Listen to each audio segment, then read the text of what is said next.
ভবিষ্যৎ প্রজন্মকে মেধাশূন্য করতেই আদালতকে ব্যবহার করে কোটা বহাল করেছে সরকার, এমন মন্তব্য করেছেন বিএনপির স্থায়ী কমিটির সদস্য আমির খসরু মাহমুদ চৌধুরী। গুলশান কার্যালয়ে শরিক দলগুলোর সঙ্গে বৈঠক শেষে সাংবাদিকদের প্রশ্নের জবাবে দেন এসব কথা। ক্ষমতায় টিকে থাকতে বিশেষ গোষ্ঠীকে খুশি করা ছাড়া ক্ষমতাসীনরা অন্য কিছু ভাবছে না বলেও মন্তব্য করেন বিএনপির এ নেতা। আরো জানাচ্ছেন সাইফুল রিপন। ঢাকা কলেজের ছাত্রদল নেতা আতিকুর রহমান রাসেলের গুমের 11 দিন পেরিয়ে গেলেও তার কোনো সন্ধান না মেলায় বৃহস্পতিবার দুপুরে নয়াপল্টনে দলের কেন্দ্রীয় কার্যালয়ে সংবাদ সম্মেলন করে বিএনপি। এ সময় বিএনপি নেতারা দাবি করেন, সিংহাসন টিকিয়ে রাখতে দেশে ভয়ের পরিবেশ তৈরি করতে আবার গুম খুনের ঘটনা ঘটাচ্ছে সরকার।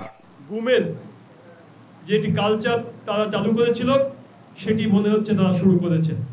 দলের সিনিয়র যুগ্ম মহাসচিব রুহুল কবির রিজভী বলেন, রাষ্ট্রীয় অপকর্ম ঢাকতে একের পর এক ইস্যু তৈরি করে যাচ্ছে সরকার। শিক্ষার্থীদের কোটা সংস্কার আন্দোলন নিয়ে সাংবাদিকদের প্রশ্নের জবাবে আদালতকে ব্যবহারের অভিযোগ করেন রিজভী। আপনি না করেছিলেন, পরিপত্র জারি করেছিলেন যে কোটা থাকবে না, আবার কি বলে যে আদালত থেকে হলো কেন? আমাদের কাছে তো মনে হয় যে প্রধানমন্ত্রী আওয়ামী সরকার, প্রধানমন্ত্রীর সাথে যেন আদালতের একটা টেলিপ্যাথিক সম্পর্ক, অর্থাৎ শেখ হাসিনা যেটা ভাবেন আদালতের রায়ের মধ্যে দিয়ে সেটা চলে আসে। এটাই তো আমরা দেখছি, সরকার যেটা চান সেটা আদালতের রায়ের মধ্যে দিয়ে চলে আসে। এই টেলিপ্যাথিক সম্পর্কটা হয় কি করে?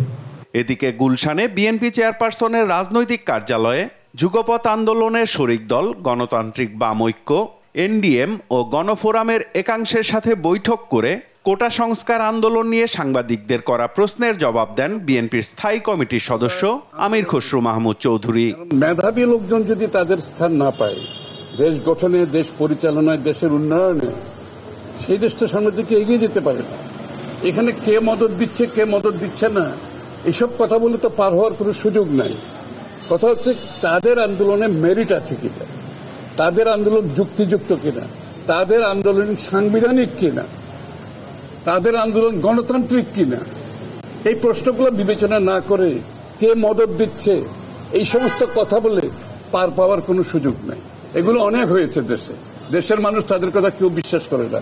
ক্ষমতায় টিকে থাকতে যাদের খুশি করা দরকার তাদের ছাড়া আর কিছু নিয়েই সরকার ভাবছে না বলেও মন্তব্য করেন আমির খসরু মাহমুদ চৌধুরী। ক্ষমতায় যাওয়া এবং থাকার জন্য যেই সহযোগী শক্তিগুলো আছে তাদের বাইরে আমি মনে করি না কারো জন্য তাদের কোনো দায়িত্ব আছে বলে আমরাও মনে করি না, বাংলাদেশের মানুষও মনে করে না।